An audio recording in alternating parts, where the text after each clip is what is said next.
Akkam jirtu kabajamtoota hordoftoota keenya akkuma beekamu guyyaa kaleessaa haadha manaa Andu'aalem Gosaa kan taate shamarreen Qananii Addunyaa guyyaa kaleessaa addunyaa kanarraa boqachuun ishee miidiyaalee garaagaraatiin gabaafamaa jira. Guyyaa har'aa immoo BBC'n oduu tokko qabatee dhufeera. Isa san kan olii ilaallu ta'a hanga xumura keenyatti faana turaa isheen jedha.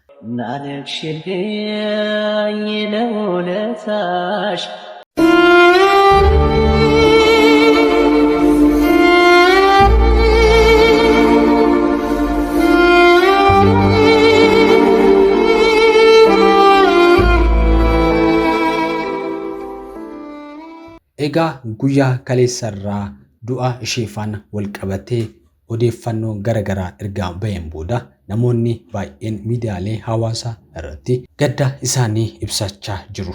Egaa poolisiinis dhimma kana irratti waan jedhee ammatti hin jiru. BBC'n poolisii irraa odeeffachuuf yaalaa jiraatus ammatti akkaataa du'a ishee ta'ee wantoota du'a isheetiif sababa ta'e waan mirkaneeffate hin qabu. Maanaajara artistii Andu'aalem kan ta'e Lalisaa Idris qorannoo reeffaa hospitaalaa Minilikitti taasifamuufis sirni awwaalchaa guyyaa boruu akka taasifamu BBC'ttis dubbateera. Egaa Qananiinis kan lubbuun ishee darbee guyyaa kaleessaa lafa barii jalaa sa'aatii 11 ta'uuf yeroo jedhutti ta'uu kan himu Lalisaan kan lafaa ishee kaase Andu'aalemii fi maatii isaa ta'uu BBC'tti himeera. Odeeffannoo hanga ammaatti jiruun mana jireenyaa isaanirraa gamoo 5ffaarratti akka isheen kuftee fi maal akka isheen taate qorannootu godhamaa jira jechuunis dubbate.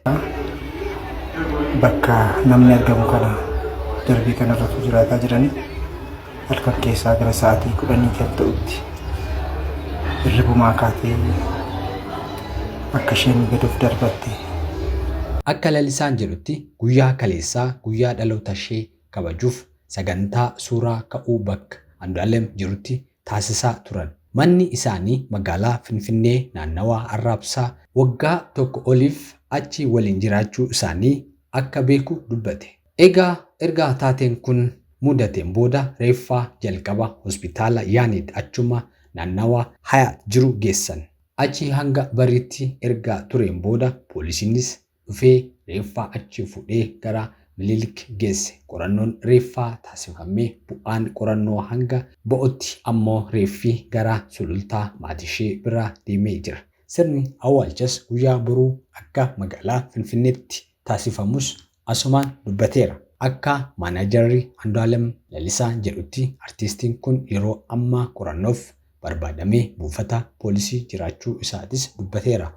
Andu'aalem erga albaama haaraa ayyaantuu jedhu gadhiiseen kilabii hojjechuu akka dhaabes dubbateera. Qophii guutuyyuu kan inni taasisaa jiru konsertii albaamichaa irratti jechuunis ibsa kenneera. Akka maanaajar Andu'aalem Lalisaa jedhutti artistiin kun yeroo ammaa qorannoof barbaadamee buufata poolisii jiraachuus dubbata.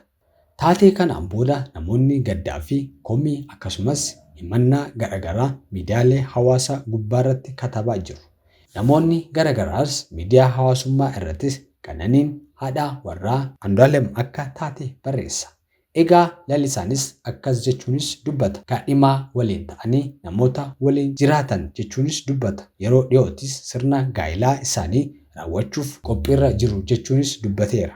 BBC'n maatii Qananii maatii Andu'aalem akkasumas poolisiirraa odeeffannoo dabalataa argachuufis yaalaa jira. Kanaan dura artistiin Caalaa Bultumee fi artistiin Andu'aalem Gosaa walitti bu'anii dubbiin ijoo dubbii ta'ee erga tureen booda jaarsummaan furmaataa akka argates ni beekama. Qananiin Yuunivarsiitii Arbaa Mincirraa muummee barnoota injiinaringii digirii jalqabaan eebbifamteerti. Eegasiis hojii moodeelingiif beeksisaan miidiyaa hawaasaa gubbaarratti hojjechuunis ni yaadatama. Keessumaa miidiyaa hawaasummaa irratti uffata aadaa Oromoo beeksisuunis kan beekamtu Qananiin erga duuni ishee dhagahameen booda namoonni miidiyaa hawaasummaa gubbaa suuraa ishee qooduunis gadda isaanii ibsachaa jiru.